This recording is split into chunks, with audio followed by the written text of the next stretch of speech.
Hold your horses. My grandmother used to say that, remember? Hold your horses. I actually wrote that down. So I love Grandma. God rest her soul. Grandma Eileen, you were the best. Hold your horses, folks. Wayne County, Michigan. We had the flipperooski, and then the dipsy-do flipperooski yesterday. What do I mean? So Wayne County, Michigan, which encompasses the Detroit area, there was a vote count. As you know, the vote count in Michigan did not go President Trump's way. But Wayne County, which was counting some of the votes out of Detroit, noticed some suspicious voting patterns. I'll play video just quickly in a minute of Ronna McDaniel, the head of the Republican National Committee, who's actually from Michigan, who explains precisely what the problem with the Wayne County vote is. So what happened is you had these 4 election board members in Wayne County. Everybody tracking? I spoke about this yesterday, right? The 2 Republicans on the election board in Wayne County said, we can't certify this vote in Wayne County, which will likely lead to problems with the certification of the Michigan vote, which would cause problems for the certification of Joe Biden as, quote, president-elect if that doesn't happen. So there's a cascade of events. Everybody tracking? No Wayne County, probably no Michigan. If that cascades into problems in other states, probably no Joe Biden president-elect. Could be. That's a cascade and a chain of events that could happen. So Wayne County is not just about Wayne County. I'm Budsman Joe. You tracking, brother? Yes, sir. Arrow hand for Joe. Yes, I am. Thank you. Paul has given me the head nod too. So Wayne County, of course, as we showed you yesterday, these 2 GOP election board members were pressured into rescinding their refusal because it was a 2-2 tie, so they couldn't certify the vote. By maniacs who we played the video yesterday, calling them racist, blah, blah, blah. You've heard all the nonsense, which I said I found quite bizarre because there's nothing more racist than putting a bunch of voter fraud or potential voter fraud in largely minority communities, which disenfranchises minority votes. How is it racist to call that out? It's racist to ignore it, is it not? Like I said yesterday, the liberal media approach to this seems quite bizarre. Voter fraud is A-OK in black communities. But in white communities, we're not having that. How's that not racist? Can you explain? Of course you can. You're liberals. You can't explain anything. You can't even explain your own policy positions on basic stuff, no less complicated things like maybe we should look into voter fraud. Well, what happened last night? Just the News, John Solomon's excellent website. I have this story in the show notes. I strongly encourage you to read it. Bongino.com/newsletter is how you get the show notes. Just subscribe right there. In a dramatic reversal, we flipped you for real. Dramatic reversal. Wayne County Election Board Republicans rescind votes certifying results.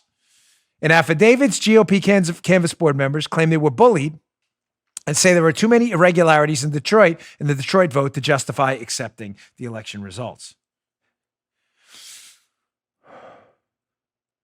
You know, on a very serious note, I did that show a long time ago, One Nuclear. It was we've had like 4 or 5 shows that, relatively speaking to the size of our audience at the time, went crazy, where the listenership was 200 to 300% what we had in like a 7-day average.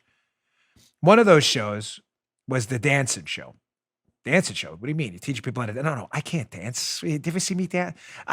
This guy I know, his friend of mine, said he saw me dance at my wedding and he loved it. I'm like, well, were you drinking that night? Like, I can't dance at all. Even Paula swears it was good. It was not good. I can't dance. But I did a show on dancing where I talked about this video about how it's not the first guy to jump in the ring and start dancing at a party. Everybody starts laughing. It's the second guy who joins him who starts a cascade movement. Well, folks, someone's jumped in the ring and started dancing, and it's these 2 GOP county commissioners who say, you know what? We're not going to take this bullying and this calling us racist nonsense for calling out what appear to be irregularities in a vote count. We're rescinding that. The dance has begun. It's time for you to jump in and join them. I'll play that video again one day. It's a great video. It's used all over the world. Why? It's to show people how movements begin. It's not a huge, it's at a dance festival. Literally, guy gets up dancing like a crazy man. Everybody's like, look at this idiot. Then someone gets up and joins him. And then a third person, and then a fifth person. And then you have hundreds of people dancing, having a good time at this party. It's not the first person to dance. It's the first person to join. Someone started dancing, and it's time for all of us to start dancing now.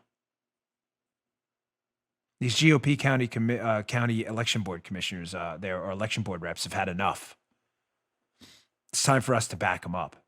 There is nothing more racist than ignoring voter irregularities in minority communities, suggesting their communities don't matter. Well, what happened in Wayne County? I explained it to you yesterday, but Ronna McDaniel was on Martha McCallum's show on Fox last night. She's the head of the RNC, as I said, and is from Michigan. Kind of important to the story, no? Wayne County's in Michigan for the liberals listening, so she kind of knows a little bit about Michigan politics. She was on and she rather succinctly explained, what the hell's going on in Wayne County? Why can't they seem to get the vote right? Did you vote? Did you not vote? What's going on? Well, listen to Ronna McDaniel. She does a great job. Check this out. It's horrific. It's bullying. It's frightening. And, if you look at what Monica and Bill were saying, and this is an issue in Wayne County in 2017, the lieutenant governor, who's a Democrat, said it was a catastrophe that what was happening there because 80% of the precincts did not match. This past summer, 72%, this one, 71. And what does that mean? It means a precinct has to say, these are how many absentee ballots we sent out to voters who requested them. So say we sent out 100 and then they get 200 back. How does that happen?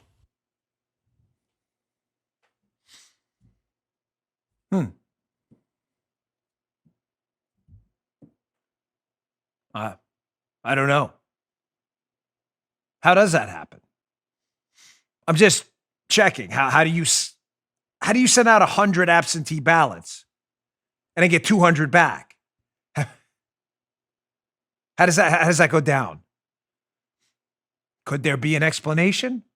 Ladies and gentlemen, as a man who lives by Occam's razor, given all possible explanations for a problem, the one you should always accept is the one that is the most parsimonious and requires the least amount of assumptions.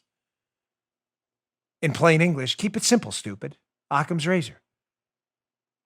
Is there a simple explanation for it? If there is, I would love to hear it. We will put it out on the show. There doesn't seem to be one. Nobody's offered one. One has not been proffered yet. Joe, have you heard it? Has there been an explanation yet? Am I missing it? You didn't tell me before the show. No. You hiding information? No. Paula, what about you? No, I wouldn't do that, dude. Paula, I just I love Joe. My wife is not hiding it from me either. Yeah. I don't want to.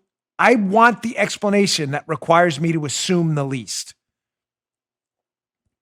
Were there 200 ballots that appeared out of a spaceship? I don't know. That requires me to assume a lot, that spaceships exist. So we can discount that.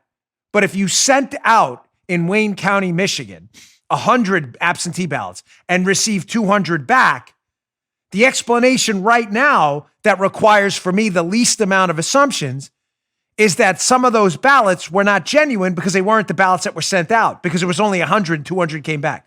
Or they could have been legitimate ballots from somewhere else that were sent back to Wayne County, Michigan. We're not allowed to ask questions anymore?